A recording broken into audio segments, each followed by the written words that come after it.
Ya inicia el año escolar, como decíamos al principio, y justamente la lonchera es uno de esos implementos que no pueden faltar en toda esa cantidad de útiles escolares, en todo lo que tiene que llevar el niño para el colegio, su bolso, desde el lápiz hasta el libro o el cuaderno. La lonchera forma parte importante de todos esos implementos que llevan los más pequeños de la casa que están en edad escolar. Pero justamente no se puede hablar de una lonchera ideal sin tomar en cuenta que en el país en este momento hay una situación en la parte de alimentación que preocupa a los padres.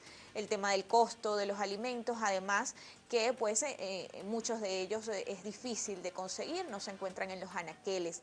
¿Cómo se maneja esa preocupación? ¿Cómo los padres pueden manejar esa preocupación sin que afecte a los niños? Y justamente para esto hemos invitado a 12 personas especialistas en la materia, quienes nos van a dar ideas para lograr esa lonchera ideal. María Ángel Paulini, quien es directora de Cocina Segura, bienvenida. Gracias. Y Antonella Fabiano, psicóloga infantil.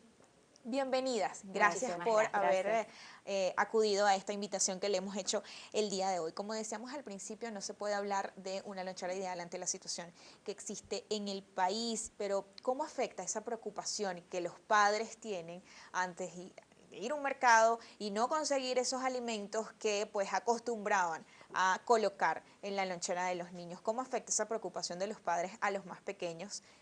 Como ustedes quieran, podemos iniciar. Bueno, en principio, el pensar en una lonchera ideal en estos tiempos genera preocupación. ¿Por qué? Porque llegamos a los anaqueles de los supermercados y todo aquello que nosotros queremos para la lonchera o necesitamos para la lonchera de nuestros hijos, pues no lo podemos encontrar. Entonces yo diría que de alguna manera es entender que una lonchera ideal, como en algún tiempo pudo haber sido, pues se debería transformar en una lonchera más real. Una lonchera real, pero que además nos confronta y nos pone a nosotros como padres en revisarnos qué era esa lonchera ideal que nosotros le dábamos a nuestros hijos cuando iban al colegio. Si realmente era ideal y funcionaba. Era ideal. ¿No? Exactamente. Eso que nosotros le poníamos a nuestros hijos en la lonchera, quizás una empanada frita, porque era lo más rápido de hacer, o comprábamos rapidito un cachito en la panadería y se lo poníamos en la lonchera, o comprábamos un jugo Tetra Pak y se lo poníamos en la lonchera. Eso era galleta, nutritivo, era saludable para nuestros hijos, y digo era porque eso son cosas que ya no tenemos o no las podemos adquirir, porque realmente eso se ha convertido también en artículos que son prácticamente prohibitivos para la mayoría de los padres hoy en día. Inclusive la practicidad que en algún momento nos generaba poderle dar dinero a nuestros hijos para comprar en la cantina, entonces ya esta lonchera pues no existe, vamos a la cantina. Todo eso se ha venido transformando. ¿Y qué ha pasado? Ha pasado que nosotros los padres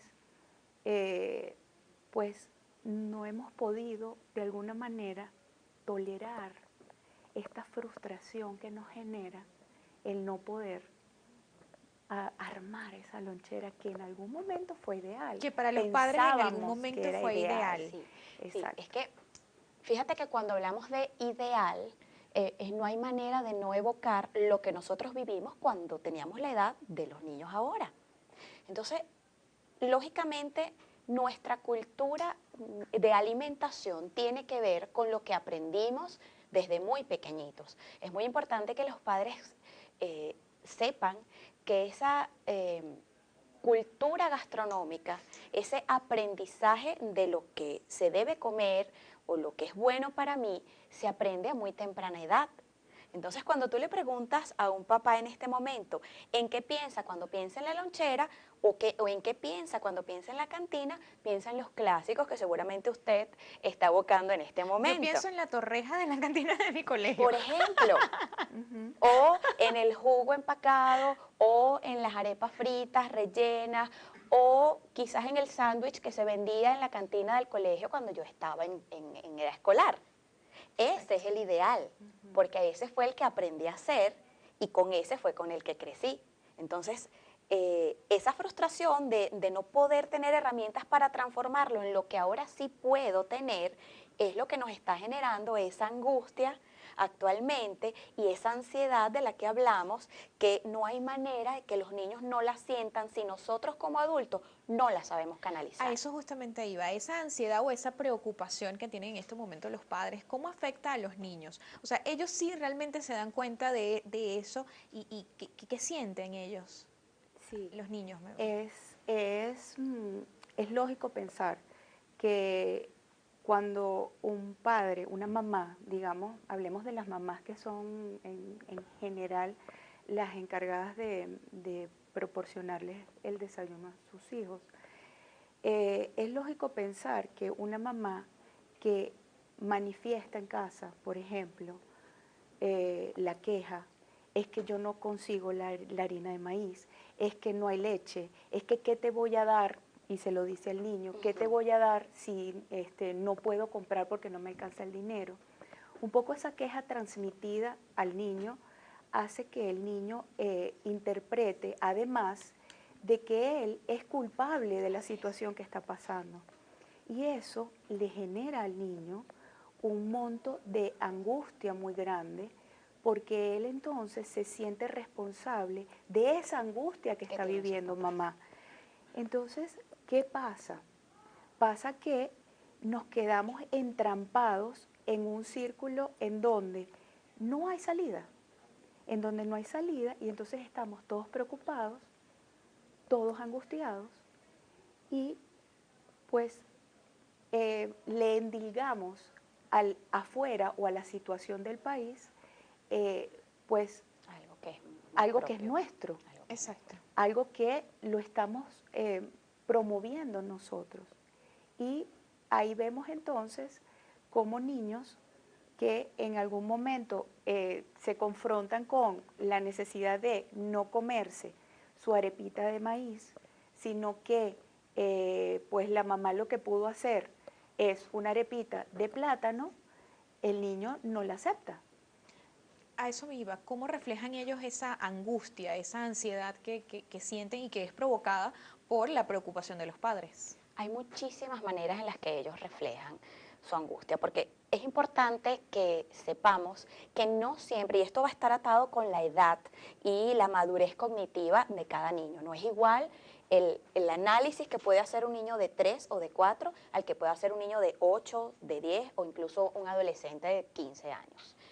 Yo tuve oportunidad de trabajar con un grupo de niños entre 10 y 14 años y yo quedé muy sorprendida de las maneras en las que ellos incluso han aprendido a evadir la situación de la comida. Entonces, los encuentras en una situación incluso de suprimir los deseos y las ganas de comer cosas, de no hablar con los papás y no manifestarles, bueno, sus propias inquietudes, sus propias angustias, porque realmente se sienten culpables.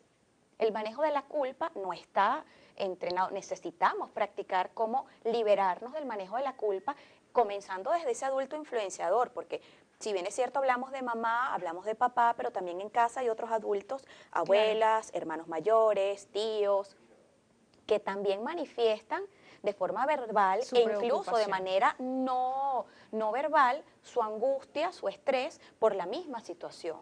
Y los niñitos son una esponjita. Es así. Y como no tienen la capacidad de canalizar, de huir, entonces evidentemente vamos a empezar a encontrar comportamientos que a su edad son típicos. Entonces podemos encontrar un niño que está muy irritable, un niñito que rechaza el alimento, porque si yo estoy escuchando que esto es lo único que tengo para darte, que ahora yo qué te voy a dar, que esto fue lo que logré colocar, entonces ¿cómo miro con gratitud? ¿Cómo miro con alegría ese alimento que mi mamá me preparó? Recordemos que la lonchera es un brazo extendido de la casa, es un reflejo de lo que yo traslado al colegio porque ya mamá no está, pero de alguna manera eso que está allí refleja el amor de mamá que me está esperando a la salida del colegio. Entonces, si en esa viandita yo lo único que tengo son angustias, son pesares, son rabietas, es ver a mi mamá llorando, es ver a mis papás angustiados, por supuesto, eso es lo que yo voy a recibir con ese alimento. Muchas veces no es solamente la comida que entra por la boca, es todo, la energía, la vibra que está alrededor de la elaboración del alimento, que finalmente tiene un resultado que no siempre es el que esperamos, y luego en casa no sabemos cómo manejar esa angustia y esa frustración.